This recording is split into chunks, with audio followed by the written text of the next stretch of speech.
الحمدللہ رب العالمین والصلاة والسلام علی محمد الامین واعوذ باللہ من الشیطان الرجیم بسم اللہ الرحمن الرحیم۔ خواتین و حضرات، ہم نے اب تک قرآن مجید کی قرأت کی تاریخ کا مطالعہ کیا ہے، یعنی پہلے یہ معلوم کیا کہ قرآن خود اپنے بارے میں کیا کہتا ہے۔ اس کے بعد میں نے آپ کے سامنے وہ مواد بھی پیش کر دیا جو ہمارے ہاں تاریخی کتابوں میں درج ہے، یعنی یہ بات کہ قرآن مجید کی قرأت میں صحابہ کرام کے زمانے میں کوئی اختلاف نہیں تھا، وہ ایک ہی قرأت پر قرآن پڑھتے تھے، اسی پر قرآن دنیا کو دیا گیا، اور ہمیں اللہ کا شکر کرنا چاہیے کہ جو قرآن انہوں نے دیا ان کی سلطنت میں ہر جگہ نسلاً بعد نسلاً اسی قرآن کو اجماع حاصل ہے اور اسی کو قولی تواتر کے ساتھ پڑھا جا رہا ہے، ایک دن کے لیے بھی یہ چیز منقطع نہیں ہے۔ اب ظاہر ہے کہ یہ سوال پیدا ہوتا ہے کہ پھر یہ قرأتوں کے اختلافات کہاں سے آ گئے؟ یعنی ہیں تو قرآن بھی ہمارے پاس موجود ہے، پورے اجماع اور تواتر کے ساتھ موجود ہے، لیکن قرأتوں کے اختلافات بھی موجود ہیں، تو یہ کہاں سے آ گئے؟ پیدا کیسے ہوئے؟ کیا اسباب ہوئے ان کے پیدا ہونے کے؟ تو اس سے پہلے کہ ہم ایک ترتیب کے ساتھ اس بحث کا مطالعہ کریں، چند باتوں کو میں ابتداً عرض کر دیتا ہوں، اس سے مسئلے کو سمجھنے میں آسانی ہو جائے گی۔ قرآن مجید کو جب اللہ تعالیٰ نے نازل کر دیا، صحابہ کرام نے اس کو محفوظ کر دیا، صحابہ کرام کی قرأت پر قرآن مجید امت پڑھنے لگ گئی، اس کو رائج کر دیا گیا، جس کی پوری تاریخ میں نے آپ کے سامنے بیان کر دی۔ اس کے ساتھ کچھ معاملات تو بالکل انسانی ہیں، وہ پیش آ گئے، یعنی کچھ معاملات ایسے ہیں جو بالکل انسانی سطح پر ہر جگہ پیش آ سکتے ہیں، جن کو روکنے کا سوائے اس کے کہ کوئی غیر معمولی اہتمام اللہ تعالیٰ کر دیں، اور وہ ایسا نہیں کرتے، کوئی اور طریقہ نہیں۔ ایک مسئلہ تو یہ پیدا ہوا، اور دیکھیے بالکل انسانی طور پر پیدا ہوا۔ میں نے ابھی آپ کو جو تاریخ بتائی ہے قرآن کی، وہ یہ ہے کہ رسول اللہ صلی اللہ علیہ وسلم پر قرآن مجید نازل ہونا شروع ہوا ہے بعثت کے بعد، یعنی جب آپ ابھی مکے میں تھے، مختلف اوقات میں نازل ہوتا رہا، مکے میں بھی نازل ہوتا رہا، مدینے میں آنے کے بعد بھی نازل ہوتا رہا، آخری سال میں یعنی جس سال رسالت مآب صلی اللہ علیہ وسلم کی وفات ہوئی ہے، اللہ تعالیٰ نے اس کو نئی ترتیب کے ساتھ دوبارہ پڑھ کر سنایا۔ اب اس کے بعد پھر اس کو رائج کرنے کا عمل شروع ہوا، لیکن اس سے پہلے عقل عام یہ کہتی ہے کہ بہت سے ایسے صحابہ کرام ہو سکتے ہیں اور ہونے چاہیے کہ جو قرآن سیکھ کر مختلف جگہوں پر چلے گئے، یعنی یہ تو ایک فطری انسانی معاملہ ہے نا۔ ایسا نہیں ہے کہ صحابہ کرام میں سے جو ایمان لایا وہ حضور صلی اللہ علیہ وسلم کے پاس مدینہ ہی میں رہا، لوگ مختلف جگہوں پر جاتے رہے، چلے گئے۔ اچھا، پھر اگر وہ نہیں گئے تو جنہوں نے ان سے قرآن پڑھا وہ چلے گئے، یعنی یہ بھی بالکل فطری سی چیز ہے۔ ہر آدمی نبی صلی اللہ علیہ وسلم کے پاس مدینے میں تو موجود نہیں رہے گا نا، یعنی مختلف جگہوں کے اوپر لوگ قرآن سیکھ کر چلے گئے، اور وہ اس قرأت پر قرآن پڑھ رہے تھے جو پہلی قرأت تھی قرآن مجید، ان کو اسی پر پڑھنا چاہیے۔ یہ دوسری اطلاع تو اب ان تک پہنچنی ہے نا، یہ دوسری اطلاع تو رسول اللہ صلی اللہ علیہ وسلم کی وفات کے آخری سال روبہ عمل ہوئی، اور اب اس کو پہنچنا ہے ان تک، یعنی قرآن مجید جب بالکل ترتیب دے دیا گیا تو اب اس کو شائع کیا جائے گا، اب اس کو لوگوں تک پہنچایا جائے گا۔ تو ایک تو بالکل انسانی معاملہ ہی ہے۔ اب جس قرأت پر انہوں نے پہلے قرآن پڑھا ہوا تھا، ان میں سے بعض لوگ اس اطلاع کو قبول کرنے سے انکار کریں گے، یعنی یہ بھی بالکل فطرت ہے۔ کچھ لوگ انکار کریں گے، ہم نے تو رسول اللہ سے پڑھا ہے، ہم نے تو صحابہ کرام سے پڑھا ہے، یہ ایسے ہی پڑھا ہے ہم نے۔ تو کچھ اختلافات اس سے پیدا ہوئے، پہلے اختلافات جو پیدا ہوئے وہ یہاں سے پیدا ہوئے۔ دوسرا معاملہ جو ہے وہ بھی بالکل انسانی معاملہ ہے، یعنی اس کے بارے میں بھی کوئی زیادہ تردد کی ضرورت نہیں ہوتی، وہ آج بھی پیدا ہوتا ہے۔ وہ یہ ہے کہ قرآن مجید کو ایک آدمی پورے اہتمام کے ساتھ یاد کرتا ہے اور وہ پڑھنے کے لیے تراویح کی نماز میں کھڑا ہوتا ہے. دیکھا ہوگا نا آپ نے, تو کیا ہوتا ہے کبھی کبھی غلط پڑتا ہے, ایسا ہوتا ہے نا. یعنی ایسا نہیں کہ اللہ تعالیٰ نے یہ صلاحیت سلب کر لی ہے انسان سے کہ وہ غلط نہ پڑھے, غلطی ہو جاتی ہے اس سے. اچھا, یہ غلطی پڑھنے میں ہوتی ہے. قرآن جب ہم چھاپتے ہیں تو شائع کرنے میں ہو جاتی ہے. پروف پڑھنے میں غلطی ہو گئی, پرنٹنگ میں غلطی ہو گئی, یعنی یہ غلطی بھی انسانی سطح پہ ہو جاتی ہے. اور یہ معلوم ہے کہ وزیر اعظم ذوالفقار علی بھٹو صاحب کے زمانے میں یہ جب معلوم ہوا کہ ہمارے ہاں قرآن مجید کی طباعت جو ادارے کر رہے ہیں وہ اتنی بے احتیاطی سے کرتے ہیں کہ اس میں بہت غلطیاں رہ جاتی ہیں, تو پھر باقاعدہ ایک قانون حکومت پاکستان نے نافذ کیا کہ کسی مستند قاری کے سرٹیفکیٹ کے بغیر قرآن چھاپا نہیں جا سکتا. بہرحال غلطی انسانی سطح پر یعنی پڑھنے میں بھی ہو گئی, وہ تو ہم روز دیکھتے ہیں ہو جاتی. ہم میں سے ہر آدمی کو قرآن یاد ہے, نماز پڑھنے کے لیے کھڑا ہوتا ہے بعض اوقات. اچھا, اگر عربی جانتا ہو تو ایسی غلطی کرتا ہے جس سے معنی بھی دوسرے بن جاتے ہیں اور ٹھیک ہوتے ہیں. یہ بھی بڑی فطری سی چیز ہے. یعنی اگر تو عربی نہ جانتا تو پھر بعض اوقات جہالت کی غلطی کرتا ہے, علم کی غلطی بھی ہوتی ہے. یعنی آدمی کے ذہن میں ایک دوسری ترکیب جملے کی رہ جاتی ہے, اس کے مطابق پڑھ دیتے ہیں. ایسا ہم میں سے ایک کے ساتھ ہوتا ہے. حافظ لوگ تو خیر کرتے ہی ہیں, یعنی اس میں یہ ہوتا ہے کہ ملتی جلتی آیات میں بعض اوقات اس طرح کی غلطی ہو جاتی ہے. تو دو انسانی سطح کی غلطی ہیں. تیسری چیز جو ہے وہ بھی بالکل انسانی ہے, لیکن وہ انسانوں کے اندر جو شر کا داعیہ اس سے پیدا ہوتی ہے. قرآن مجید جب دنیا میں آیا اور شائع ظاہر ہوا یا رسول اللہ صلی اللہ علیہ وسلم دنیا میں تشریف لائے, تو جہاں لوگوں نے ان کو شرح صدر کے ساتھ قبول کیا وہاں ابتدائی مرحلے میں منافقت کے ساتھ بھی قبول کیا, تو قرآن سے معلوم ہے. اور دوسرے مرحلے میں جب بڑے پیمانے پر روما اور ایران کی سلطنتیں مفتوح ہوئیں تو وہاں کے لوگوں نے معاندت کے جذبے سے بھی قبول کی. یعنی یہ چیز بھی بالکل فطری ہے. چنانچہ جس طریقے سے باقی چیزوں کو نقصان پہنچانے کی کوشش کی گئی, اسی طرح قرآن مجید کے بارے میں بھی اعتماد کو مجروح کرنے کی کوشش کی گئی, اور یہ ہونی چاہیے, یعنی فطری طور پر ہونی چاہیے. تو اس فطری کوشش کے نتیجے میں لوگوں نے یہ بات پھیلانا شروع کی کہ قرآن مجید کو یوں بھی پڑھا جا سکتا ہے, یوں بھی پڑھا جا سکتا ہے, یوں بھی پڑھا جا سکتا ہے. یہ تین جو چیزیں ہیں یہ بالکل فطری ہیں. یعنی میرے نزدیک اگر یہ نہ ہوتی تو کب باعث تعجب ہوتا, ایسا ہی ہونا چاہیے. اختلافات کے پیدا ہونے کا باعث یہ وجہ یہ بنی ہے اختلافات کے پیدا ہونے. اب اس کے بعد یہ جو اختلافات ہیں جتنے بھی لوگ بیان کرتے ہیں, تو میں نے عرض کر دیا کہ ہمارے پاس ان کے جواب میں یہ برہانے قاطع ہے کہ یہ اختلافات لوگ بیان کرتے رہے, اپنی جگہوں پر لوگوں کو پڑھتے پڑھاتے بھی رہے, لیکن مصحف جب اس امت کے اندر ثبت کیا گیا تو وہی ثبت کیا گیا. یعنی قرآن مجید مسلمانوں کے ہاتھ میں نسلاً بعد نسلاً وہی رہا. قرآن مجید یعنی جس وقت اس میں طباعت کی غلطی ہوئی تو تب بھی ہزاروں لوگ اٹھ کھڑے ہوئے کہ ٹھیک کر دو اس کو. اور جب کبھی کسی نے پڑھنے میں غلطی کی تو آپ نے دیکھا تراویح میں کیا ہوتا ہے. یعنی یہ سارا معاملہ جو ہے ہوتا رہا, غلطی تو ہوتی رہی, لیکن اس کے مقابلے میں قرآن موجود رہا. قرآن مجید کبھی خلط مبس کا شکار نہیں ہوا. لوگوں نے یہ سب باتیں کی, یعنی انہوں نے اپنی پرانی پڑھی ہوئی قرات پر اصرار بھی کیا, ان سے غلطی ہو گئی تو غلطی پر بھی اصرار کیا. اور دیکھیں اب اصرار کیوں نہیں کرتے لوگ, اب بھی کریں, اس کی وجہ یہ کہ وہ اتنا اسٹیبلش ہو چکا ہوتا ہے کہ فوری طور پر آپ بتا دیتے ہیں کہ نہیں غلط ہے. لیکن شروع میں تو اصرار کرنے والے کچھ زندگی بھی پا لیتے تھے, اس لیے کہ اس بڑے پیمانے پر تو ظاہر بات ہے کہ اس کو لوگوں کے ہاتھ میں چھاپ کر نہیں دیا جا سکتا تھا. طباعت اس کے بہت بعد ایجاد ہوئی ہے, تو اصرار کرنے والے بھی مختلف جگہوں پر اتنی بڑی پھیلی ہوئی سلطنت میں ہو جاتے تھے. تو یہ بالکل میرے نزدیک فطری اختلافات ہیں, یہ ہونے تھے, ہو سکتے تھے, ہر جگہ ہوں گے, ان کو روکنے کی کوئی ضرورت نہیں. لیکن قرآن اللہ تعالیٰ نے امت کے اجماع اور تواتر سے قائم رکھا.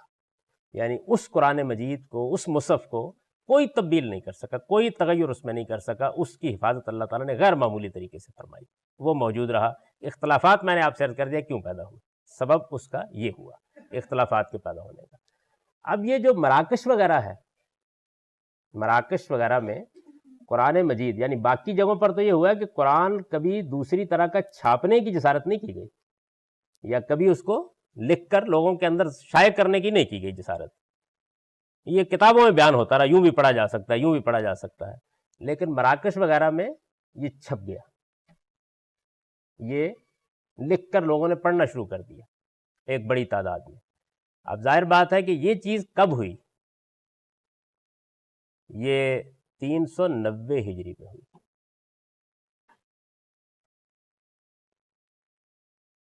یعنی اس وقت ہوئی، اگر میں تاریخ میں غلطی نہیں کر رہا تو شہزاد سلیم صاحب اصلاح کر دیں گے، اس کے خاص محقق ہیں. تو یعنی وہاں کی حکومت نے باقاعدہ طریقے کے اوپر یہ حکمنامہ جاری کیا کہ ہم مسلمانوں کی عام قرات کی بجائے اس کو امام مالک کے شاگرد نافع کی قرات پر پڑھیں گے. یہ جاری کیا کیونکہ وہ بھی مدینے کے ہیں، تو ان کی قرات کے اوپر ہم پڑھیں گے. امام مالک کے استاد، یعنی ان کی قرات کے اوپر ہم اس کو پڑھیں گے. کیونکہ وہ مالکی تھے تو ایک فقہی تعصب کے نتیجے میں 390 میں یعنی چوتھی صدی ختم ہو رہی تھی جب کہ انہوں نے اس کو رائج کیا. اور موجودہ زمانے میں ہماری سعودی عرب کی حکومت نے بھی الحمدللہ دوسری قرات پر قرآن چھاپ دیا، یعنی وہ چھپ گیا ہے. لیکن اس سے قرآن مجید کی حقانیت پر کوئی اثر نہیں پڑتا، اس لیے کہ وہ 390 کے بعد کا تواتر ہے اور 290 وہ اس کے بعد کا تواتر ہے، اور یہ جو ہمارے پاس موجود ہے یہ اب چھاپا گیا ہے، اس کو بھی کل تواتر حاصل ہو جائے گا. یہ چھاپ دیا نا اب انہوں نے، ہو جائے گا. لیکن یہ سب تواتر جو ہیں، تواتر کی تعریف آپ جانتے ہیں نا کہ یہاں سے لے کر رسالت مآب صلی اللہ علیہ وسلم تک اس کو متواتر ہونا چاہیے. یعنی اس وقت تو بخاری کی ہر حدیث متواتر ہو چکی ہے، لیکن وہ اصل میں متواتر نہیں ہے. اس لیے کہ تواتر اور اجماع کو یہاں سے لے کے وہاں تک مکمل ہونا چاہیے، اور یہ تواتر اور یہ اجماع صرف قرآن مجید کی اس قرات کو حاصل ہے جو ہمارے پاس موجود ہے. یعنی ان اختلافات کے پیدا ہونے سے انکار نہیں ہے، پیدا ہوئے ہیں، ہر جگہ ہوں گے، لیکن قرآن مجید کے تواتر اور اجماع کو ان میں سے کوئی چیز بھی علمی لحاظ سے متاثر نہیں کرتی، بالکل متاثر نہیں، اس لیے کہ وہ اپنی جگہ موجود ہے. اور آج کے زمانے میں بھی اب کوئی شخص چاہے تو بے شک قرآن مجید میں 2-3 تبدیلیاں کرے چھاپ لے، اس کو چھاپ دے گا. لیکن یہ کہ امت مسلمہ نے اس کو قبول نہیں. امت مسلمہ کے پاس جو قرآن مجید موجود ہے اجماع اور تواتر سے، وہ وہی ہے جو آپ کے ہاتھوں میں، یعنی اس کے اندر کوئی تبدیلی، اس کے اندر کوئی تغیر یہ کبھی کسی نے کرنے کی جسارت نہیں کی. یہ بیان کیا جاتا رہا ہے کہ جی اس کو یوں بھی پڑھا جا سکتا ہے، یوں بھی پڑھا جا سکتا ہے، اور پھر کسی خاص دور میں کسی حکومت نے اگر چاہا ہے تو وہ کام بھی کر دیا ہے جو مراکش وغیرہ میں ہوا ہے، اور وہاں کے لوگ جو ہیں اس کو پڑھنے لگ گئے. لیکن یہ کہ قرآن مجید اپنی جگہ پر بالکل محفوظ شکل میں ہمارے پاس موجود ہے. اس وجہ سے قرآن مجید کی کوئی ایسی قرات جو 250 سے آ گئی ہو، یا 390 سے آ گئی ہو، یا 410 سے آ گئی ہو، یا اب 1400 کچھ سے شروع کر دی گئی ہو، اس کی کوئی حیثیت نہیں. قرآن کی وہی قرات پڑھی جائے گی جو رسول اللہ صلی اللہ علیہ وسلم کے زمانے سے لے کر اب تک بغیر کسی انقطاع کے تواتر کے ساتھ بالاجماع امت کے پاس موجود ہے. یہی تعریف پڑھی تھی نا ہم نے قرآن مجید کی، تو وہ صرف یہی قرات ہے. اور جب وہ صرف یہی قرات ہے تو باقی کسی چیز کی طرف آنکھ اٹھا کے کسی مسلمان کو دیکھنا بھی نہیں چاہیے.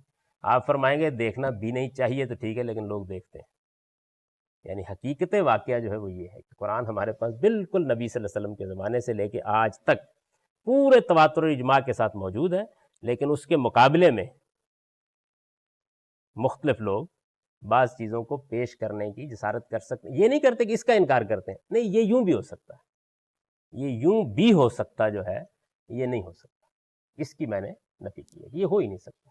اس کی وجہ یہ ہے کہ قرآن اس کو کہتے ہیں جو رسول اللہ صلی اللہ علیہ وسلم کے زمانے سے لے کر آج تک بغیر کسی انقطاع کے تواتر اور اجماع کے ساتھ مل رہا ہو. نہ کہ 250 میں قرآن جاری کر دیا جائے، نہ کہ 470 میں قرآن جاری کر دیا جائے، نہ کہ 1423 میں قرآن جاری کر دیا جائے. یہ میں نے آپ کو دکھایا تھا نا جو سعودی حکومت نے چھاپا ہے.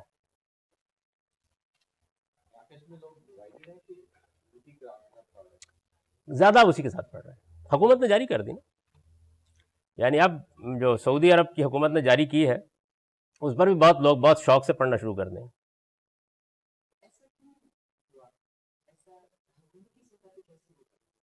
حکومتی سطح پہ ہونے کی بھی وہی وجہ ہے جو میں نے آپ سے عرض کی. تینوں وجہیں جو ہیں وہی ہیں کہ کچھ لوگوں کو نبی صلی اللہ علیہ وسلم سے پہلی پڑھی ہوئی قرات پر اصرار ہوا، تو ظاہر ہے ان کے معتقدین بھی پیدا ہوں گے نا.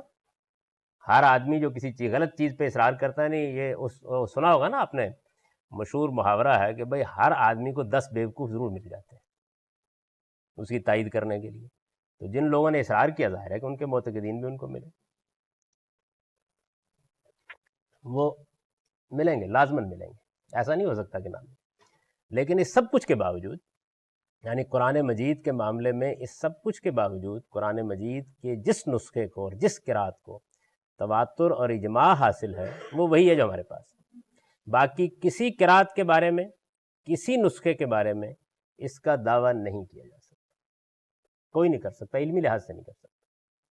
یعنی یہ بات جو ہے یہ تاریخی لحاظ سے بالکل ثابت ہے کہ قرآن مجید کی جس قرات کو نبی صلی اللہ علیہ وسلم کے زمانے سے لے کے آج تک تواتر اور اجماع حاصل ہے وہ صرف وہی ہے جو ہمارے پاس.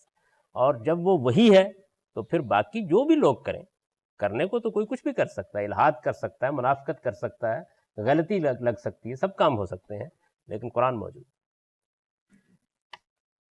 جی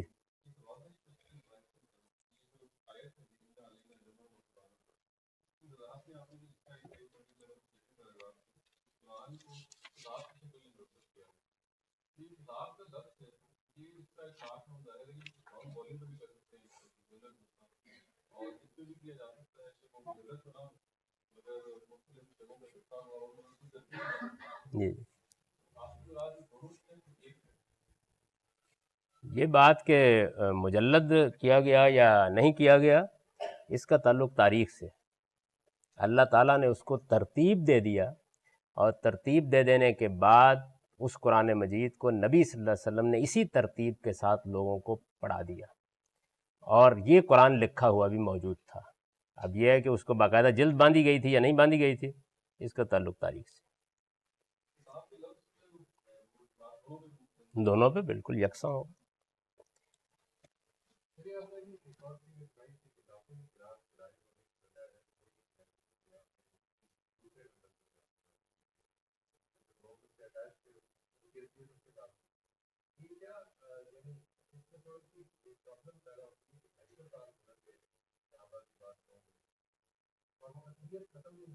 اب بھی نہیں ہوئی، اب بھی نہیں، ابھی تک ویسی کی ویسی. یعنی بیماری تو مسلمانوں میں شاذ ہی کوئی ایسی ہے جو پیدا ہوئی اور ختم ہو گئی. عام طور پر وہ زیادہ کرونک ہوتی چلی جاتی.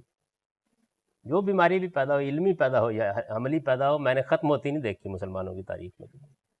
وہ ہمیشہ زیادہ بڑھ جاتی ہے، زیادہ خراب ہو جاتی ہے. تو اس لیے یہ تو ہو گیا پیدا.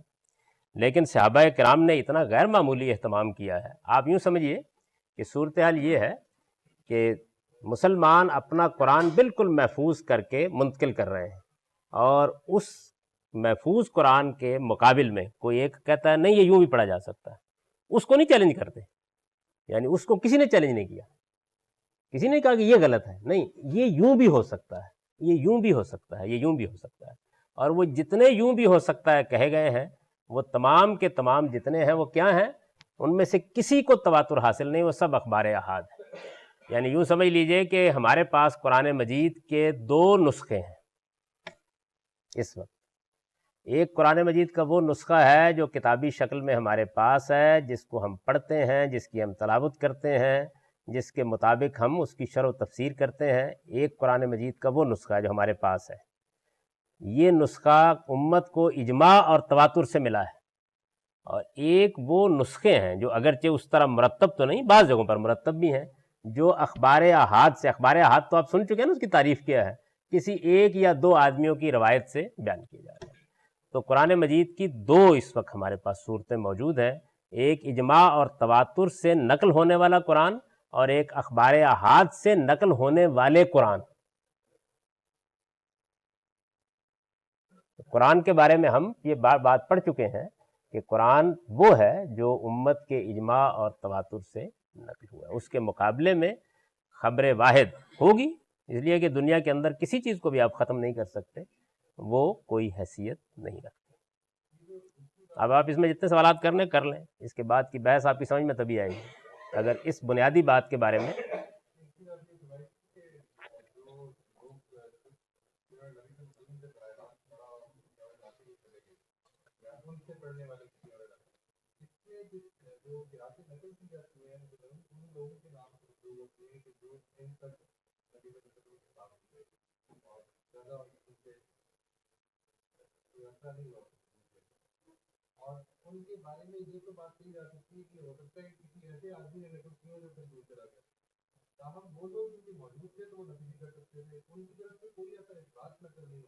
نہیں وہ کیسے کرتے ہیں آج کل کے زمانے میں؟ ایک آدمی جب 500 میل کی مسافت کے اوپر کسی جگہ کے اوپر پڑھا رہا ہے، یہ علم میں کیسے آئے گا؟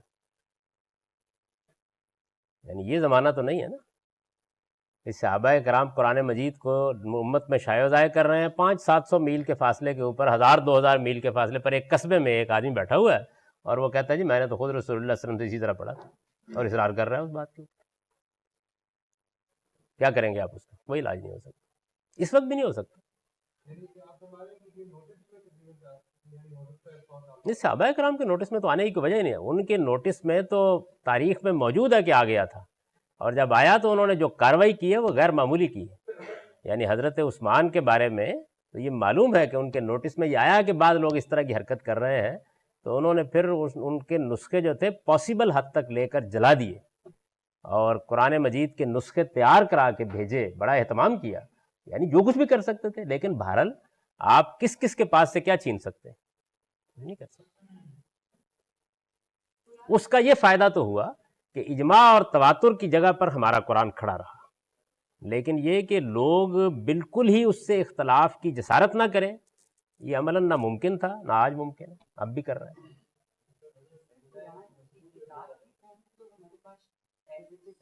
جی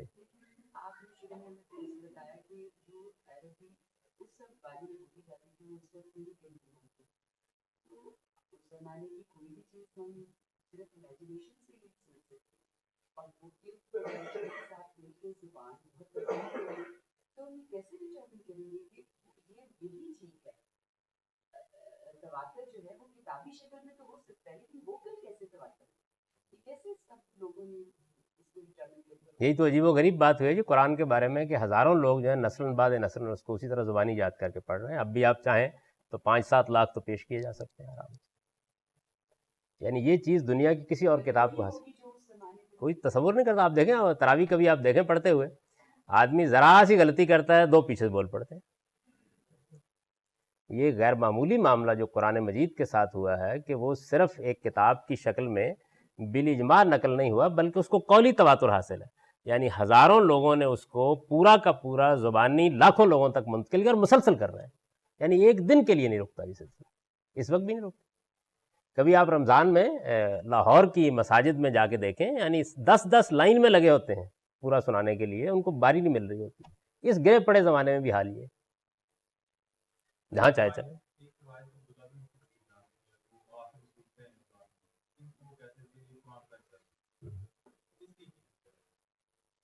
کہتے ہوں گے یعنی عبداللہ بن مسعود کے بارے میں یہ بات کیسے معلوم ہوئی آپ کو؟ روایتیں تو بہت کچھ کہہ رہی ہیں، روایتیں تو میں آگے بیان کر رہا ہوں جو کچھ کہہ رہی ہیں. یعنی روایتوں کے اندر تو آپ کو میں نے عرض کیا ہے کہ اتنا کچھ بیان ہوا ہے کہ آدمی کے لیے اپنا ایمان قائم رکھنا آسان نہیں رہتا. یہ اللہ کا بڑا کرم ہے کہ ہمارے پاس اللہ کی کتاب جو ہے اس طرح اجماع اور تواتر سے محفوظ ہے. غیر معمولی کرم ہے، ورنہ کہانیوں اور قصوں کی کتابوں میں جو کچھ ہے وہ تو ابھی آپ سنیں گے آگے کیا کچھ. وہ ایسے ایسے قصے اور ایسی ایسی کہانیاں ہیں کہ سمجھ میں نہیں آتا کہ ان کے ساتھ پھر لوگ کیا چیز مان رہے ہیں.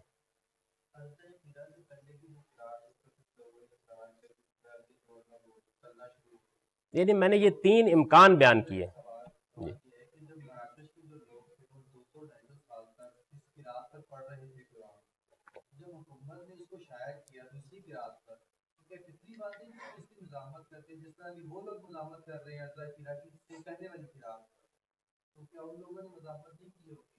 اس کے بھی بہت سے سیاسی وجوہ ہیں. یعنی اگر یہی معاملہ جو ہے خلفائے راشدین کی کنٹینیوس حکومت میں ہوتا تو شاید غیر معمولی مزاحمت ہوتی. یہ وہ علاقہ ہے جو بالکل قبائلی اور بربری علاقہ تھا، اس پر صحابہ کی حکومت قائم نہیں ہوئی، لوگ دین سے بہت واقف نہیں تھے وہاں پہ. جیسے ہمارے یہاں نا قبائلی علاقے ہیں، یعنی اگر ایسا ہوتا. لیکن یہ کہ اس کی تاریخ محفوظ ہے کہ فلاں سن میں فلاں موقع کے اوپر حکومت نے اس حکم کے ساتھ یہ جاری کیا. جیسے میں نے آپ سے عرض کیا نا کہ ابھی پچھلے چند سال پہلے سعودی عرب کی حکومت نے وہی مراکش والا قرآن باقاعدہ مجمع الملک فہد سے چھاپ کر شائع کر دیا. یعنی اب بالکل ممکن ہے کہ قرآن آپ خریدنے کے لیے جائیں بازار میں اور آپ وہ خرید لائیں. میرے پاس ہے، اگر آپ دیکھنا چاہیں دیکھ سکتے. قرآن مجید کا وہ نسخہ جو سعودی حکومت نے مراکش والوں کی قرأت کے مطابق چھاپ دیا ہے، وہ جی ہاں وہاں 4 ہیں، لیکن علمی طور پر 2 ہیں. علمی لحاظ سے 2 ہیں، یعنی ایک اخبار احاد کی بنیاد پر بیان ہونے والا قرآن اور ایک اجماع اور تواتر سے بیان ہونے والا قرآن.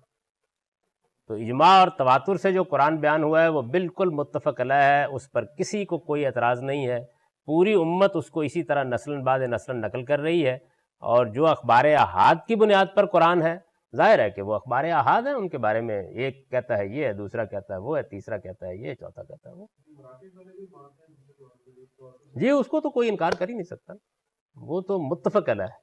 یعنی یہ کوئی نہیں کہتا کہ یہ قرآن جو ہمارے پاس ہے یہ نہیں صحیح، وہ کہتے ہیں یہ ہمارے والا بھی صحیح. جی نہیں لکھا ہوا اس کے اوپر لکھا ہوا، لیکن کون پڑھے گا؟ عربی میں لکھا ہوا ہے نا. آپ تو کھولیں گے بسم اللہ الرحمن الرحیم قرآن پڑھیں گے.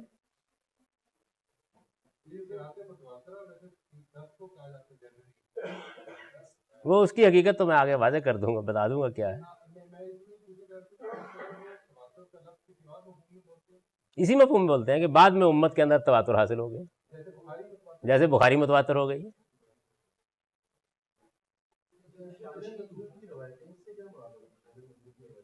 جی یعنی ایسے قصے جو بیان کیے جاتے ہیں کہ یہ قرآن کی آیت فلاں موقع پر اتری، فلاں مسئلہ پیش آیا تو اتری، ان کو شان نزول کی روایتیں کبھی دیتے ہیں، کبھی اشارہ کر دیتے ہیں.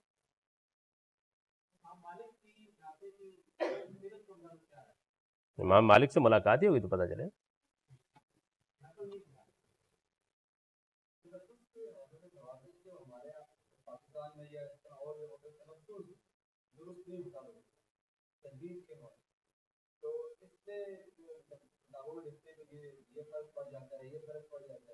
نہیں یہ تو نبی صلی اللہ علیہ وسلم نے بھی بتا دیا ہے کہ چونکہ میری امت میں بوڑھے بچے اجمی عربی سب ہوں گے، جو ظاہر ہے کہ عربی لہجے پر قدرت ضروری نہیں رکھیں، تو حضور نے بھی اللہ تعالیٰ سے یہ درخواست کی کہ اس معاملے میں مؤاخذہ نہ کیا جائے، اور آپ کو کہا گیا کہ ہاں ایسا ہی کوئی اس میں جتنا آپ اہتمام کر سکتے ہیں آپ کریں.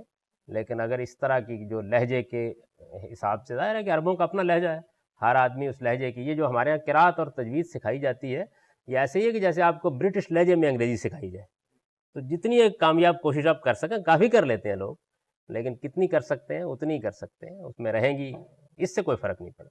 اصل چیز یہ کہ آپ کی نیت اس میں کوئی خرابی پیدا کرنے کی نہیں ہونی چاہیے. تو یہ جناب میں نے آپ سے عرض کیا کہ قرآن مجید کی قرأت کی یہ تاریخ ہے. قرآن مجید ہمارے پاس اجماع اور تواتر سے محفوظ ہے، اور یہ جو لوگوں نے بعض قصے اخبار احاد کی بنیاد پر مشہور کیے ہیں اور اس طرح کچھ چیزوں کے بارے میں کہتے ہیں کہ یہ بھی قرآن ہو سکتا ہے، یہ بھی قرآن ہو سکتا ہے، یہ سب اخبار احاد ہیں، ان کی اس سے زیادہ کوئی حیثیت نہیں ہے. یہ بدقسمتی سے امت میں پھیلی ہوئی ہیں، اس میں کوئی شک نہیں، کتابوں میں بھی موجود ہیں اور لوگ ان کو بیان بھی کرتے ہیں، لیکن ان میں سے کسی کو بھی نہ قولی تواتر حاصل ہے. تواتر قولی حاصل ہونے کا مطلب ہے اس وقت سے لے کر رسول اللہ کے زمانے تک، اور نہ کسی کو اجماع حاصل ہے، وہ صرف اس قرآن کو حاصل ہے. اور جو لوگ وہ دوسری چیزیں بیان کرتے ہیں وہ بھی اس کو چیلنج نہیں کرتے. یعنی یہ کوئی نہیں کہتا کہ یہ نہیں وہ، یہ کہتے ہیں وہ بھی، اور وہ بھی جو کچھ ہے وہ ہم اس لیے قبول نہیں کرتے کہ وہ اخبار احاد پر مبنی ہے، اور اخبار احاد سے قرآن سرے سے ثابت ہی نہیں ہے. یہ بات اصول میں سمجھ میں آ گئی. اب اس بات کی روشنی میں آپ اس پہلی بات کو دیکھیے جہاں سے میں نے اس بحث کی ابتدا کی، کہ پہلے سوال کا جواب یہ ہے 25 صفحے پر.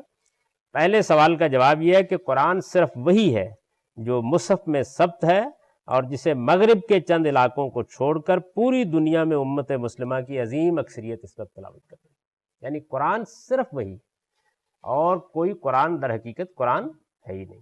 اگرچہ کچھ لوگ اخبار احاد کی بنیاد پر بعض اس کی آیات کو قرآن کہتے ہیں، لیکن قرآن صرف یہی ہے، اس لیے کہ اجماع اور تواتر صرف اسی کو حاصل ہے. اس کے بعد جناب آگے چلیے، قرآن مجید پر اگر اس کے نظم کی روشنی میں تدبر کیا جائے تو اس کے داخلی شواہد بھی پوری قطعیت کے ساتھ یہی فیصلہ سناتے ہیں۔ یعنی ایک طرف تو یہ صورتحال ہے کہ اجماع اور تواتر قرآن مجید کی اسی قرات کو حاصل ہے، دوسری جانب ایک اور عجیب و غریب معجزہ ہے۔ یعنی ایک تو قرآن کا اعجاز یہ ہے نا کہ اس کو ہزاروں کی تعداد میں لوگوں نے قولی تواتر سے پڑھ کے منتقل کرنے کا کام شروع کر رکھا ہوا اور کبھی ختم نہیں ہوا، نہ اس وقت ختم ہو رہا ہے۔ یعنی حفظ قرآن کے خلاف تحریک چلائیے تب بھی ختم نہیں ہوتا، وہ جاری ہے۔ ہزاروں کی تعداد میں لوگ نسل بعد نسل اس کو بینے ہی اسی طرح پڑھ کر سنا رہے ہیں، یاد کر رہے ہیں اور سنا رہے ہیں اور اگلی نسلوں کو منتقل کر رہے ہیں۔ ایک دوسرا عجیب معاملہ یہ ہے کہ قرآن مجید، یہ جو ہمارے پاس قرآن ہے، کوئی دوسری قرات جو لوگ بیان کرتے ہیں اس کو لائیے اور اس قرآن کے اندر ڈالنے کی کوشش کیجئے تو اس کے معنی اس کو قبول کرنے سے انکار کر دیں۔ یعنی ایک دوسرا عجیب و غریب پہلو یہ ہے کہ قرآن مجید اس کو معنوی لحاظ سے بھی قبول نہیں کرتا، یوں سمجھ لیجئے کہ وہ اگل دیتا ہے اس کو۔ خود قرآن نے اپنے بارے میں یہ کہا ہے کہ یہ باطل، کوئی باطل چیز اس میں داخل نہیں ہو سکتی، لا یاتی الباطل من بین یدیہ ولا من خلفہ، اور یہ بالکل ایک قطعی حقیقت ہے۔ یعنی کوئی قرات اٹھا کر لائیے جو معنی پر اثر انداز ہوتی ہے، ایک تو نا لب و لہجے کے اختلافات اور اس طرح کی چیزیں جو معنی پر اثر انداز ہوتی ہے، آپ حیرت انگیز طریقے سے دیکھیں گے کہ قرآن مجید کی آیت اس کو قبول کرنے سے انکار کر دیتی ہے۔ بالکل ایسے ہی کہ جیسے آپ انگریزی زبان کا ایک جملہ پڑھتے ہیں اور اس کے 10 معنی لغت میں لکھے ہوئے ہوتے ہیں تو باقی معنی کو جملہ قبول کرنے سے انکار کر دیتا ہے، ایک کو قبول کرتا ہے، بالکل ایسے ہی کرتی ہے۔ یعنی بالکل ایسا ہی معاملہ ہو جاتا ہے۔ قرآن مجید پر اگر اس کے نظم کی روشنی میں تدبر کیا جائے تو اس کے داخلی شواہد بھی پوری قطعیت کے ساتھ یہی فیصلہ سناتے ہیں۔ مدرسہ فراہی کے اکابر اہل علم نے جو کام اس زمانے میں قرآن پر کیا ہے، اس سے یہ بات بالکل مبرہن ہو جاتی ہے، بالکل مدلل ہو جاتی ہے کہ قرآن کا متن اس کے علاوہ کسی دوسری قرات کو قبول ہی نہیں کرتا، یعنی معنوی لحاظ سے قبول ہی نہیں کرتا۔ آپ ڈالیے، ہے بھی خبر واحد، ویسے ہی رد کر دینی چاہیے، کوئی اصرار کرے تو لائیے تو قرآن مجید اس کو اگل کے پھینک دے گا۔ یعنی بالکل ایسے ہے کہ جیسے آپ نے کسی گول خانے میں چوکھٹی میخ لگانا چاہیے، نہیں لگے گی۔ یعنی یہ دوسرا بھی اللہ تعالیٰ کا عجیب معاملہ ہے اس قرآن کے بارے میں۔ استاذ امام امین احسن اصلاحی کی تفسیر تدبر قرآن میں کوئی شخص اگر چاہے تو اس کی مثالیں جگہ جگہ دیکھ سکتا ہے۔ ہمارے استاذ مولانا امین احسن اصلاحی نے جب تدبر قرآن لکھی ہے تو جہاں جہاں قرات کا کوئی اختلاف معنی پر اثر انداز ہوتا ہے وہاں یہ بتا دیا بحث کر کے، دیکھیے قرآن اس کو قبول نہیں کرتا، معنوی لحاظ سے بھی قبول نہیں کرتا۔ یعنی بالکل ایسے سمجھیے اٹھا کے پھینک دیتا ہے، ایک ایسی چیز ہے کہ جس کو اگل دیتا ہے وہ کہ نہیں، یہ میرے قریب نہ لاؤ اس کو۔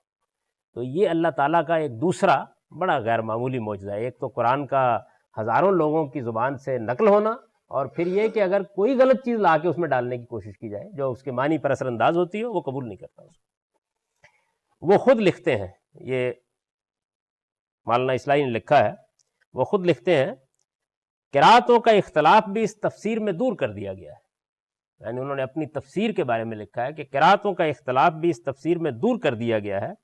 معروف اور متواتر قرات وہی ہے جس پر یہ مصحف ثبت ہوا ہے جو ہمارے ہاتھوں میں ہے۔ اس قرات میں قرآن کی ہر آیت اور ہر لفظ کی تعویل، لغت عرب، نظم کلام اور شواہد قرآن کی روشنی میں اس طرح ہو جاتی ہے کہ اس میں کسی شک کا احتمال باقی نہیں رہتا۔ یعنی ایسی واضح تعویل ہوتی ہے قرآن کی اصل قرات کے اوپر کہ کسی دوسری چیز کے داخل ہونے کا کوئی احتمال باقی نہیں رہتا۔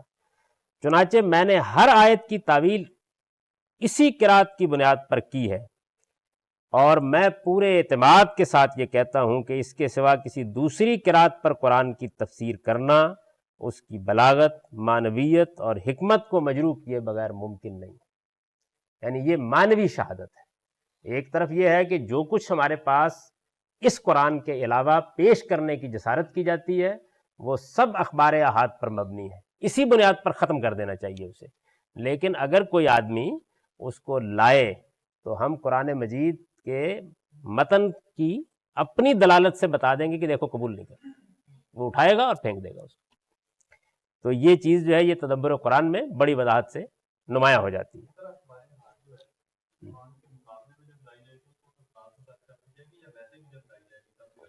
نہیں، قرآن کے مقابلے میں آئے گی، قرآن مجید کے مقابلے میں جب کھڑی ہوگی آ کے تب رد کی جائے۔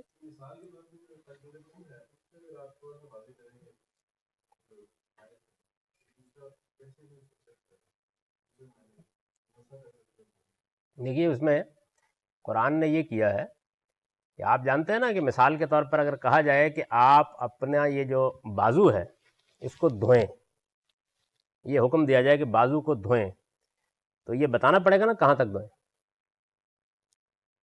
ہم یہاں سے لے کے آپ یہاں تک دھوئیں۔ اگر یہ کہا جائے کہ مسح کرو تو یہ بتانے کی ضرورت نہیں، اس کی دلیل خود قرآن میں ہے۔ قرآن مجید نے جہاں وضو کا حکم دیا ہے اس کے تھوڑی دیر بعد آگے مسح کا حکم دیا ہے، اور وہاں یہ نہیں بتایا کہ کہاں تک، اس لیے کہ یہ بتانا بالکل عقل عام کے خلاف ہے اور قرآن کے بھی خلاف ہے۔ تو اب یہ جو آیت ہے قرآن مجید کی، اس میں یہ بتایا گیا ہے کہ ارجلکم الی الکعبین، اپنے پاؤں دھو ٹخنوں تک۔ اگر مسح والی قرات مانی جائے تو یہ الی الکعبین کے الفاظ نکالنے پڑیں گے، تو قرآن مجید اس کو قبول نہیں کرتا، یعنی یا وہ لفظ نکالیے ورنہ وہ نہیں مانے گا۔ اور اس نے آگے خود بتا دیا، آپ مسح کی آیت پڑھیں تو وہاں پر اللہ تعالیٰ نے مسح کے لیے بیان کیا نا کہ کن کن اعضاء کا مسح کرو، تو یہ نہیں بیان کیا، یہ عقل عام کے بالکل خلاف ہے کہ یہ بتایا جائے کہاں تک۔ بھائی مسح کی کوئی غایت نہیں ہوتی، کوئی انتہا نہیں ہوتی، دھونے میں تو آپ کو بتانا پڑے گا یہاں تک دھوئیں، یہاں تک دھوئیں، یہاں تک دھوئیں۔ تو قرآن نے وہاں صرف اتنا نہیں کہا کہ ہاں پاؤں دھو، یہ بتایا کہاں تک دھو، تو کہاں تک والے الفاظ نکال دیجئے تو پھر دوسری قرات داخل ہوگی نا، ورنہ داخل نہیں ہو سکتی۔ ایسا ہی معاملہ ہے، ہر جگہ بتا سکتے ہیں ہم کہ دیکھیے اگر اس کو آپ کریں گے تو قرآن سے یہ نکالنا پڑے گا، یعنی ایک چیز داخل کرو دوسری نکالو، ورنہ وہ داخل ہونی نہیں ہے، اس کو اٹھا کر پھینک دیتا۔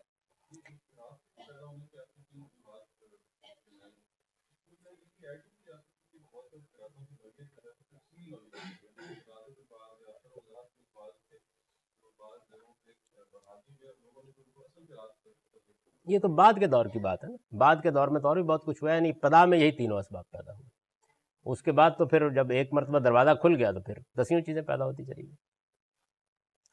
اچھا، یہ میں نے آپ کے سامنے اس چیز کی کے حقائق رکھ دیے ہیں، یعنی یہ بتا دیا ہے کہ خود قرآن مجید کی اپنی تاریخ کیا ہے، یہ بتا دیا ہے کہ ہمارے پاس جو مصحف ہے وہ کس طرح اجماع اور تواتر سے ہم کو ملا ہے، اور یہ بتا دیا ہے کہ قرآن مجید کی قرات میں کوئی اختلاف نہیں تھا، یعنی جو اختلافات بھی پیدا کیے ہیں لوگوں نے یہ صدیوں بعد پیدا کیے ہیں، وہ سارا مواد بھی آپ کے سامنے رکھ دیا ہے کہ رسول اللہ نے اس قرات کو کیا، وہ ایک ہی قرات تھی، اسی پر صحابہ کرام نے قرآن پڑھا اور اسی کو انہوں نے جاری کیا۔ تاریخی مواد بھی یہی بتا رہا ہے۔ بعد کے ادوار میں لوگوں نے جس طرح دوسرے فتنے پیدا کیے ہیں اسی طریقے سے یہ فتنے بھی پیدا کیے ہیں، لیکن اب یہ ضروری ہے کہ اس معاملے میں جو مواد ہمارے ہاں حدیث کی کتابوں میں آ گیا ہے اس کا جائزہ لیا جائے، یعنی اس کی کیا نوعیت ہے، اس لیے کہ جو یہ تو ٹھیک ہے کہ وہ مواد بھی صدی بعد 2 صدی بعد ہی آیا ہے، لیکن جائزہ لے کر دیکھا جائے کہ وہ ہے کیا، اس کو بھی ذرا اندازہ کیا جائے۔ یہاں ہو سکتا ہے کہ سبعۃ احرف کی روایت بھی بعض لوگوں کے لیے الجھن کا باعث بنے۔ موطا میں یہ روایت اس طرح بیان ہوئی، یعنی عین ممکن ہے کہ یہ ساری بحث سننے کے بعد آپ حدیث کی کتاب اٹھائیں اور اس میں آپ کو ایک روایت مل جائے، ایک کیا 2 3 4 مل جائیں، جو پھر کچھ الجھن کا باعث بنے کہ یہ کیا بیان ہو رہا ہے۔ تو میں چاہتا ہوں کہ اس کے اوپر بھی آپ کو اس کی حقیقت بتا دوں۔ یہ روایت سن لیجئے کیا ہے، اسی سے یہ معلوم ہو جائے گا کہ جب فتنے پیدا ہوتے ہیں تو کیسے پیدا ہوتے ہیں۔ موطا میں یہ روایت اس طرح بیان ہوئی ہے، موطا جو ہے حدیث کی پہلی کتاب ہے، اس میں یہ روایت بیان ہوئی، اور میں نے اس لیے موطا سے اس کا متن لیا ہے کہ وہ پہلی کتاب، یعنی یہ معلوم ہو جائے کہ قدیم ترین زمانے میں یہ کس وقت پیدا ہوا ہے، یہ پوری تاریخ اس کی معلوم ہو جائے گی آپ کو۔ روایت یہ ہے کہ ان عبد الرحمن ابن عبد القاری انہ قال سمعت عمر ابن الخطاب یقول سمعت ہشام ابن حکیم ابن حزام یقرأ سورۃ الفرقان علی غیر ما اقرأها۔ یہ کہتے ہیں کہ میں نے عمر بن خطاب سے یہ سنا، سیدنا عمر بن الخطاب کے بارے میں یہ روایت بیان کی جا رہی ہے کہ ان سے میں نے سنا، انہوں نے یہ مجھے بتایا کہ میں نے ہشام بن حکیم بن حزام ایک صحابی ہیں، ان کو سورۃ فرقان، سورہ فرقان جو قرآن میں ہے یہ پڑھتے ہوئے سنا اور یہ اس سے مختلف تھی جیسے میں اس کو پڑھتا تھا.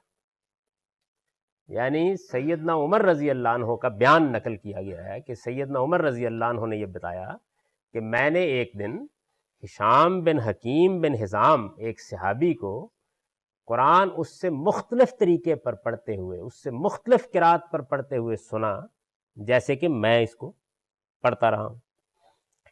وَكَانَ رسول اللہ صلی اللہ علیہ وسلم اقرانیہا، یعنی یہ وہ کہتے ہیں کہ یہ میں جس طریقے سے پڑھتا تھا مجھے حضور نے پڑھایا تھا ایسے، یعنی ایسے ہی مجھے قرآن پڑھایا گیا تھا. ایک دن میں نے دیکھا کہ ایک صحابی ہشام بن حکیم بن حزام یہ مجھ سے مختلف، کون کہہ رہا ہے؟ سیدنا عمر بن الخطاب، کہ میں نے اس سے مختلف طریقے پر ان کو قرآن پڑھتے ہوئے دیکھا. فَكِدْتُ أَنْ أَعْجَلَ عَلَيْهِ ثُمَّ أَمْهَلْتُ حَتَّى انصَرَفَ، کہتے ہیں کہ میں تو بس لبک پڑھنے کو تھا کہ تمہاری طبیعت ٹھیک کروں میں، لیکن نماز پڑھا رہے تھے. نماز میں پھر کیا کیا جا سکتا ہے؟ صبر ہی کیا جا سکتا ہے نا. یعنی قرآن مجید وہ پڑھا رہے تھے نماز میں اس سے مختلف طریقے پر. تو سیدنا عمر کہتے ہیں کہ میں قریب تھا کہ پل پڑوں ان کے اوپر کہ یہ کیا کر رہے ہو. بہرحال کہتے ہیں میں نے صبر کیا، حتی انصرف، یہاں تک کہ انہوں نے نماز ختم کی. ثم لببتہ بردائہ، جیسے ہی نماز ختم کی تو میں نے اس کی چادر پکڑ لی. میں نے کہا ادھر آؤ میاں، اور میں گھسیٹتا ہوا فجئت بہ رسول اللہ صلی اللہ علیہ وسلم، ان کو رسول اللہ صلی اللہ علیہ وسلم کے پاس لے گیا. فقلت یا رسول اللہ انی سمعت ھذا یقرأ سورۃ الفرقان علی غیر ما اقرأتنی، اور میں نے رسول اللہ صلی اللہ علیہ وسلم کی خدمت میں جا کر عرض کیا کہ یا رسول اللہ میں نے اس کو بالکل اس سے مختلف طریقے پر سورۃ فرقان پڑھتے سنا ہے جیسے آپ نے مجھے پڑھائی ہے.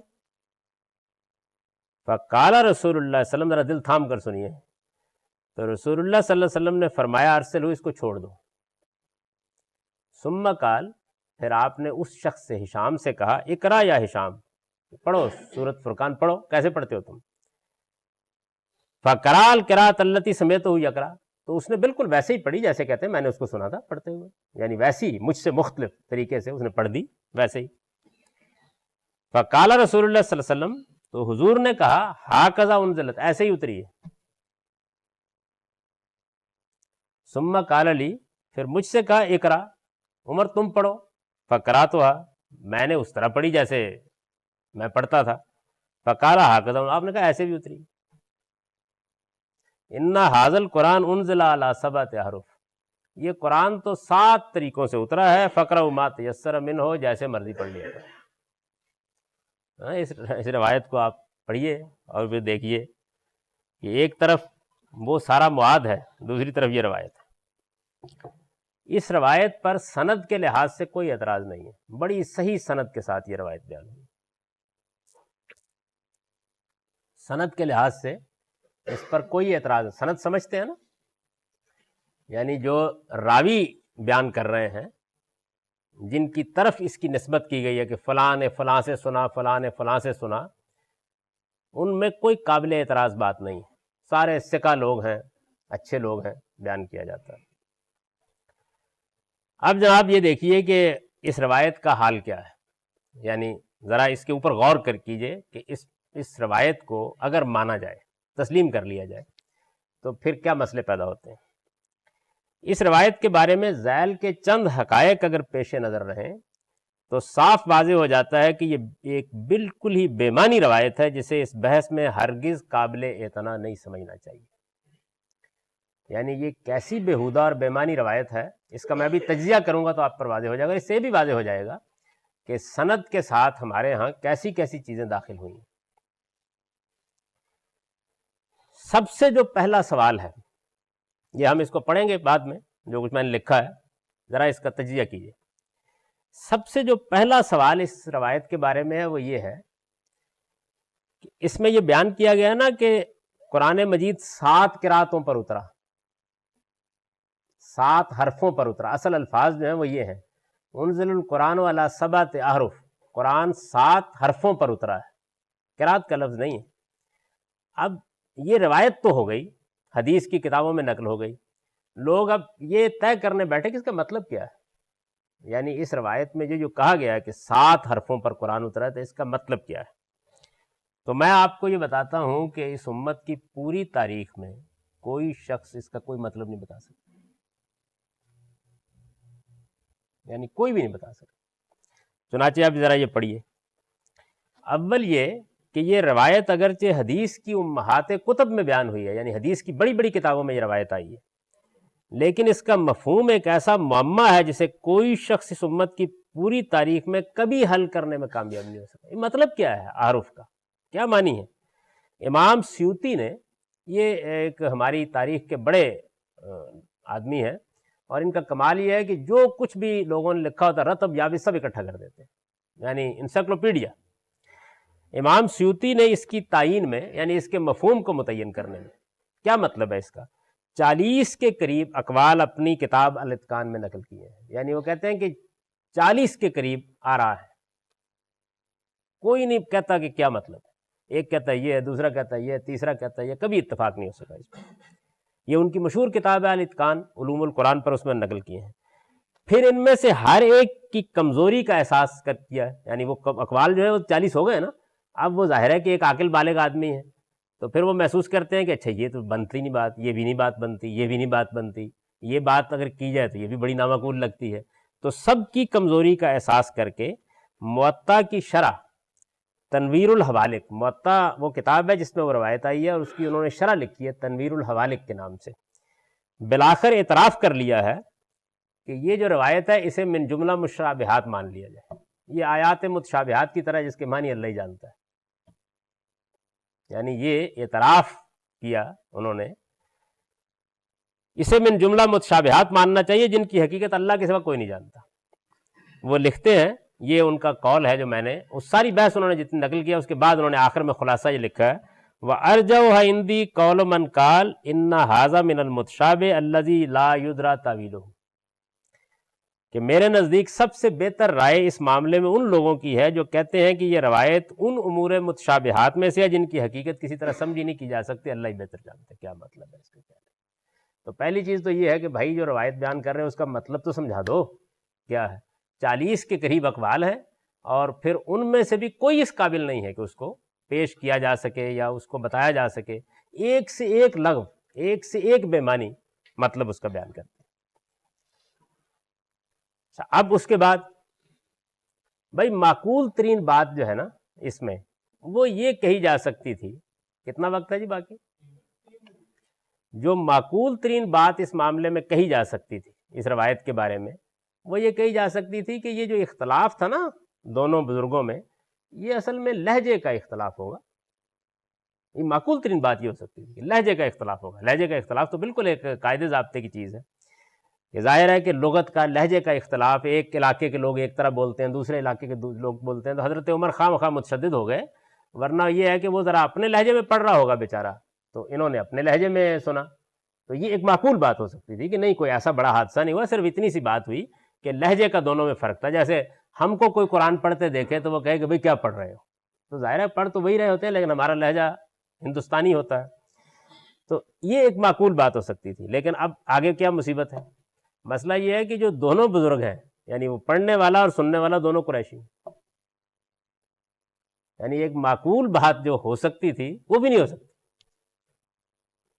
اگر یہ بات ہوتی تو چلیے ہم کہتے ہیں جی اس روایت کا ایک مطلب ہم نے اچھا بیان کر دیا ہے کہ اصل میں حضرت عمر کو یہ خیال ہوا کہ یہ مجھ سے مختلف لہجے میں ہوگا، کوئی بدو کہیں سے آ گیا، یا ہو سکتا ہے کہ بنی تیم کا کوئی آدمی آ گیا ہو، حذیل کا کوئی آدمی آ گیا ہو، یا نجد سے کوئی آدمی آ گیا ہو، یا فلاں جگہ سے کوئی آدمی آ گیا ہو، تو ممکن ہے کہ اس طرح کا کوئی آدمی آیا، اس نے آ کے قرآن پڑھا، اور قرآن جب اس نے پڑھا تو حضرت عمر کو اس کی قرات مختلف معلوم ہوئی، یعنی ان کو اس کا لہجہ مختلف معلوم ہوا، تو کیا قیامت ہے، ایسے ہی حضرت عمر تشدد میں آ گئے ہوں گے، رسول اللہ کے پاس لے گئے، حضور نے ٹھیک ہی بیان کیا کہ بھائی کوئی فرق نہیں پڑتا اس میں۔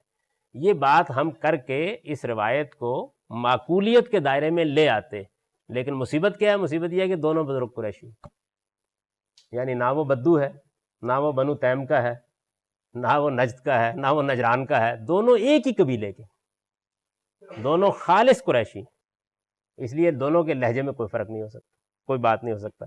تو میں نے اس بات کو بھی آگے بیان کر دیا کہ ایک معقول توجیہ ہو سکتی تھی، یعنی اس روایت کو ہم مان لیتے دوم یہ کہ اس کی واحد معقول توجیہ اگر کوئی ہو سکتی تھی تو یہی ہو سکتی تھی کہ 7 احرف کو، وہ 7 حرفوں پر قرآن نازل ہوا ہے، کو اس میں عربوں کے مختلف لغات اور لہجوں پر محمول کیا جائے، یعنی یہ خیال کر لیا جائے۔